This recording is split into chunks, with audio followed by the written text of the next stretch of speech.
जय Hind everyone. Area of triangle and area of quadrilateral, ये हमारा टॉपिक है आज का।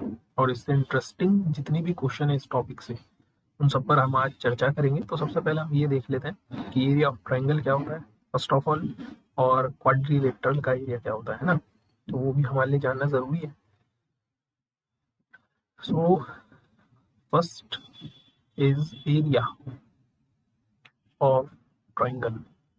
देखो, ये चीज़ आपको पता ही है, एरिया ऑफ ट्रायंगल होता क्या है कि अगर सपोज मेरे पास कोई ट्रायंगल गिवन है एंड से इसके vertex x1 y1 x2 y2 and x3 y3 है ना। ये मेरे पास तीन वर्टाइसेस है। तो what is the area of this triangle? So area is given bye 1/2। और ये आप 10th क्लास में भी पढ़ते हो, लेकिन यहाँ पर हम एज अ डिटर्मिनेंट की तरह इसको ओपन करेंगे। सिंपल सिंपल है। सबसे पहले इनके एक्स कोऑर्डिनेट यहाँ पर हम पुट करेंगे x1 x2 x3, then y1 y2 y3 and then last में 1 1 1।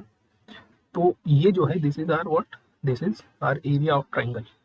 ठीक, ये एरिया है किसी भी ट्रायंगल का। नाउ इंपॉर्टेंट चीज क्या है कि अगर ये पॉइंट, ये ए पॉइंट जो है, अगर ये ए पॉइंट यहाँ पर आ गया तो क्लियरली ये कैसा दिखेगा, ये आपको स्ट्रेट लाइन दिखेगी ऐसे, जिसमें तीनों के तीनों पॉइंट आ जाएंगे। बी पॉइंट यहाँ पर है, this we have B point, this we have C point, और ये पॉइंट उठकर यहाँ पर कहीं पर आ जाएगा।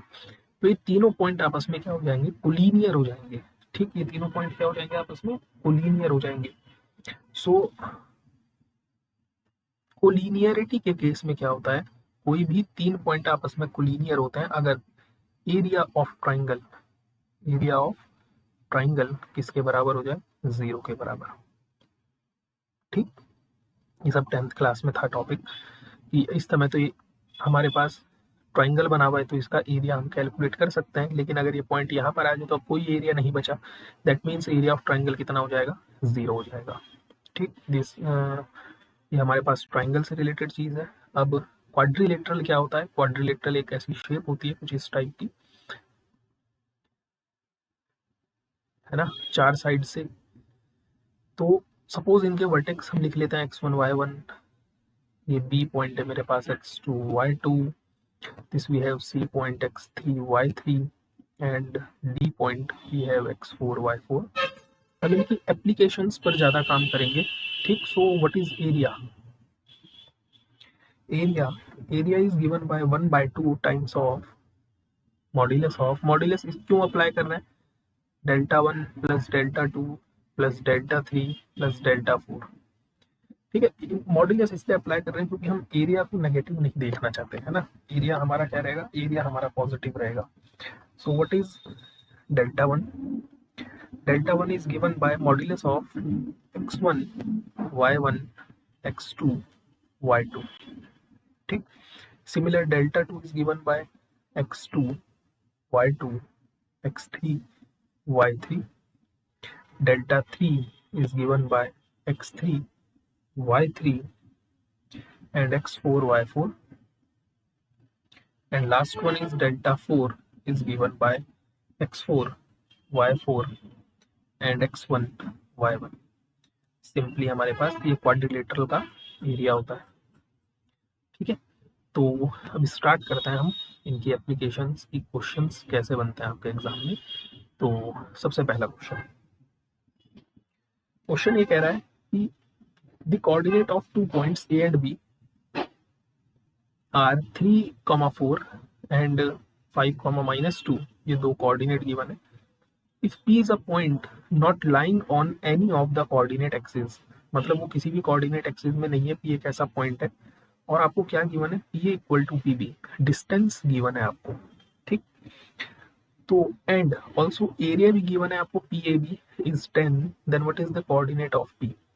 ठीक, तो सबसे पहली इंफॉर्मेशन हमारे पास क्या गिवन है कि पी ए और पी बी इक्वल है। तो सबसे पहले हम late the coordinate of p is x, y। सबसे पहले हम यही एज्यूम कर लेते हैं कि p के कोऑर्डिनेट हमारे x, y है। तो now what we have pa equals to pb, that this implies pa square is also equals to pb square. क्योंकि स्क्वायर रूट आएगा तो मैंने पहले ही स्क्वायरिंग कर दी दोनों साइड। नाउ आप जब इस इक्वेशन को सॉल्व करोगे तो आपको कुछ कैसा दिखेगा, वी हैव हमारे पास p कोऑर्डिनेट x, y है, a कोऑर्डिनेट मेरे पास 3, 4 है और b कोऑर्डिनेट मेरे पास 5, -2 है. So what is pa? pa is 3 - x का होल स्क्वायर प्लस 4 - y का whole square. This thing is equals to 5 - x का होल स्क्वायर प्लस -2 - y का whole square. So we have 9 plus x square minus 6x plus 16 plus y square minus 8y equals to 25 plus x square minus 10x and plus 4 plus y square plus 4y. So y square x square से y square x square cancel out हो जाएगा. Now आप सारी terms को एक तरफ लेकर आओगे तो आपके पास इक्वेशन कैसी दिखेगी, we have x minus 3y -1 equal to 0. ठीक, तो फर्स्ट इक्वेशन हमारे पास ये आ गई. नाउ सेकंड चीज उसने आपको क्या गिवन करवाई है, area of triangle. Area of triangle, so area of triangle क्या होता है, 1/2 x1 यानी फर्स्ट कोऑर्डिनेट, x2 यानी सेकंड कोऑर्डिनेट और x3 ये है हमारे पास third coordinate. x same y1 first coordinate, y2 second coordinate and third coordinate y given है, ये है और लास्ट में 1 1 1. Now this area is what, this area is 10. Now जब आप इसका डिटर्मिनेंट ओपन करोगे तो आपको कुछ कैसा देखने के लिए मिलेगा, we have 6x plus 2y and -26 equals to ±10. So this we have equation number first and this we have equation number second. Now हम सॉल्व करते हैं, सॉल्विंग फर्स्ट एंड सेकंड, दोनों इक्वेशंस को हम आपस में सॉल्व करते हैं. तो अब देखो यहाँ पर हमारे पास दो वैल्यूज है, एक +10 है और एक -10 है. तो हम दो केसेस बनाएंगे, एक बार +10 लेके काम करेंगे, एक बार -10 लेके काम करेंगे. तो ऑब्वियस सी बात है हमारे पास x और y के दो सॉल्यूशंस निकलेंगे. ठीक, तो जो सबसे पहला सॉल्यूशन निकलेगा इन दोनों को सॉल्व करके वो निकलेगा x equals to 7 and y equals to 2. एक सॉल्यूशन तो आपके पास ये मिलेगा इन दोनों इक्वेशंस को सॉल्व करके, एंड अनदर जो सॉल्यूशन मिलेगा we have x equals to 1 and y equals to 0. Now look, अब ये दो सॉल्यूशन नहीं हो सकते. उसने क्या बोला है कि जो p पॉइंट के कोऑर्डिनेट है वो not lying on any of the coordinate axis, वो किसी भी कोऑर्डिनेट एक्सिस पर नहीं होना चाहिए. लेकिन ये जो 1 और 0 है ये इक्वेशन नंबर 1 को सेटिस्फाई करता है. देखो आप पुट करो x की जगह पर 1 माइनस y की जगह पर 0. So we have 1 equals to 1 which is true. So that means ये p के कोऑर्डिनेट नहीं हो सकते. So what is the coordinate of p, so coordinate of p is what 7,2. Clear है. तो एप्लीकेशंस इस टाइप की बनती हैं, तो ये चीज़ें आपको पता होनी चाहिए. ठीक है. नाउ नेक्स्ट, ये सिंपल सी प्रॉब्लम है. आपको एक क्वाड्रिलेटरल गिवन है, दिस वी हैव, और इसके कोऑर्डिनेट्स हैं आपके पास, A point is 1,2, B point is 6,2, C point is 5,3 and D point is 3,4. तो ये पॉइंट हो गए मेरे पास. This is what, this is x1 y1, this point is x2 y2, this point is x3 y3 and this is x4 y4. तो simply quadrilateral का formula क्या होता है, we have 1/2 modulus of Δ1 plus Δ2 plus Δ3 plus Δ4 where Δ1 is given by x1 x2 यानी 1 6 and y1 y2 2 2. तो इसका determinant कितना आ जाएगा, 2 - 12 है ना, that is -10. Similar what is Δ2, Δ2 is given by, देखो x2 सबसे पहले ये आएंगे ये वाले कोऑर्डिनेट. एक सेकेंड, सही है. x1 x2, wait a second. ठीक है, x1 x2 हो गया, y1 y2 हो गया. x2 x3 and y2 y3 है ना, 1 by 1 हम लेकर चलेंगे. x2 is 6 x3 is 5, y2 is 2 and y3 is 3. So ये कितना आ जाएगा 18 minus 10, this we have 8. Similar delta 3 कितना हो जाएगा x3 x4 and y3 y4. So ये आपको कितना मिलेगा x3 is 5, x3 x4 is 3 and 3 and 4. This is 20 minus 9 means 11 and last बचा है आपके पास delta 4. So delta 4 is x4 x1 and y4 y1. So x4 कितना है मेरे पास is 3 1 4 2. So we have 6 minus 4 that is 2. So हमारा area कितना निकल के आ जाएगा 1/2 times of modulus minus 10 plus 8 plus 11 plus 2. So 2 ये 10 से 10 कैंसिल आउट हो जाएगा. So area is 11/2. ठीक है. Now next, if the area of triangle formed by this point this and this is 1/2 a की पावर 5, देन x की value क्या होगी. तो सिंपल यहाँ पर एक कैलकुलेशन है ना. क्वेश्चन देखने में भयानक है लेकिन है नहीं. सो एरिया ऑफ ट्रायंगल हमारे पास होता है 1/2 times of x1 first coordinate, x2 second coordinate and x3 third coordinate. Next y1 फिर y2 एंड फिर y3 e raised to the power 6x and then 1 1 1.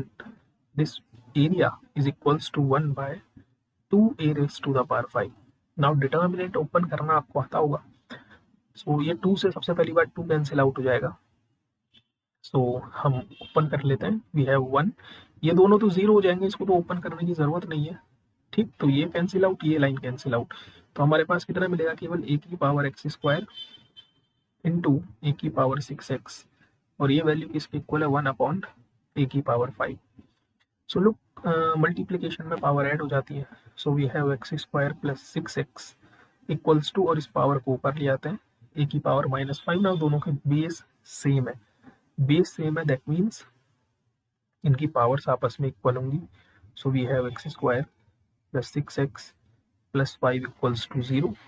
Simply factor कर लेते हैं. We have 5x plus x plus 5 equals to 0. So x common आ जाएगा. We have x plus 5 and plus 1 common again, x plus 5 equals to 0. Means x की दो values मिलेंगी आपको, एक -5 एंड -1. ठीक, तो उसने x की वैल्यू पूछा क्या हो सकती है. सो -1 भी हो सकती है एंड -5 भी हो सकती है. This we have a nice one problem. इसका जरा आप पहले फिगर ड्रॉ करना. ठीक, क्योंकि विदाउट फिगर आपको ये चीज समझ में नहीं आएगी कि ये हुआ क्या है. ठीक है, क्वेश्चन क्या कह रहा है कि let AHK B 11 and C 12. सबसे पहले हम एक काम करते हैं, एक्सिस ड्रॉ कर लेते हैं. वी हैव एक्सिस ना, this we have x axis and this we have y axis. Okay, देखो B पॉइंट के कोऑर्डिनेट कितना है 1,1. सो ड्रॉ कर लेते हैं. यहाँ पर हमारे पास 1,0 होगा एंड यहाँ पर मेरे पास 0,1 होगा. तो ये पॉइंट आपको गिवन है B. ठीक, 1,1. C 2,1 है. 2 मीन्स यहाँ पर होगा 2,0 और 1 यहीं पर होगा. So this point is C. और एक पॉइंट है AH, K. This be the vertex of right angle triangle. अब राइट एंगल एक ही शर्त पर बनेगा जब A ठीक यहाँ पर हो, है ना, तभी तो ये आपका राइट एंगल ट्राइंगल फॉर्म करेगा. लुक, कुछ इस टाइप का. ठीक है, सो ये पॉइंट है मेरा H, K. ठीक, बस यही था इसमें मेन चीज. AC हाइपोटेनियस उसने गिवन करवाई भी आपको, दैट मीन्स ये AC हाइपोटेनियस हो गई, ये एंगल 90 डिग्री का हो गया. If the area of the triangle is 1 unit then K की वैल्यू क्या क्या पॉसिबल हो सकती है. तो सबसे पहली बात तो यह है कि ये पॉइंट 1,1 है और ये जो AB लाइन है, देखो ये जो AB लाइन है, this AB is parallel to the y axis. अगर AB y एक्सिस के पैरेलल है, दिस मीन्स H की वैल्यू डेफिनेटली 1 होने वाली है. पहली चीज, मतलब ये जो कोऑर्डिनेट है, this coordinate is 1, K. Now area of triangle होता क्या है, what is area triangle is 1/2 into base into height, height is AB। तो मुझे एक तो BC कैलकुलेट करना पड़ेगा और एक मुझे AB कैलकुलेट करना पड़ेगा। तो सबसे पहले इसको इक्वेशन नंबर 1 दे देते हैं, तो हम कैलकुलेट करते हैं सबसे पहले what is BC। BC distance formula लगा सकते हैं हम, this point is 2,1, x axis पर 2, y एक्सिस पर 1। सो BC कितना हो जाएगा, this is under root of x2 minus x1 का square plus y2 minus y1 का स्क्वायर। सो ये वैल्यू 1 आ जाएगी। This BC is what, this is 1, और दिख भी रहा है कि 1 से लेकर के 2 तक इसने कितनी डिस्टेंस ट्रेवल करी है, 1 यूनिट की। And what is AB,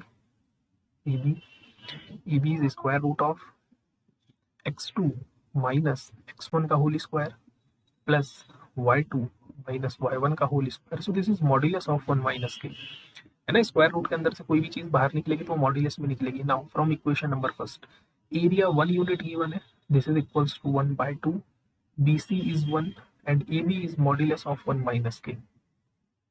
So this is 2 times of modulus of 1 minus k. That means 1 minus k equals to plus minus 2. Again यहाँ से दो इक्वेशंस तैयार, पहली 1 माइनस के की वैल्यू 2 के इक्वल आ जाए या फिर 1 माइनस के की वैल्यू माइनस 2 के इक्वल आ जाए। दैट मीन्स के की वैल्यू या तो -1 पॉसिबल है या फिर के की वैल्यू 3 पॉसिबल है। सो this is what, this is set of values of के। ठीक है जी। अब ये हमारा एरिया ऑफ ट्राइंगल फिनिश हुआ है। अब ये जो बेसिक चीज हम पढ़ रहे हैं, इसमें हमारा एक टॉपिक बचा हुआ है जिसमें ट्राइंगल से रिलेटेड सर्कम सेंटर क्या होता है, ऑर्थो सेंटर क्या होता है ना, इन सब के रिलेटेड क्वेश्चंस, सेक्शन फॉर्मूला। तो एक टॉपिक, एक लेक्चर और बनेगा हमारा इस बेसिक पर। ठीक, तो मिलते हैं जल्द, तब तक के लिए जय हिंद, जय भारत।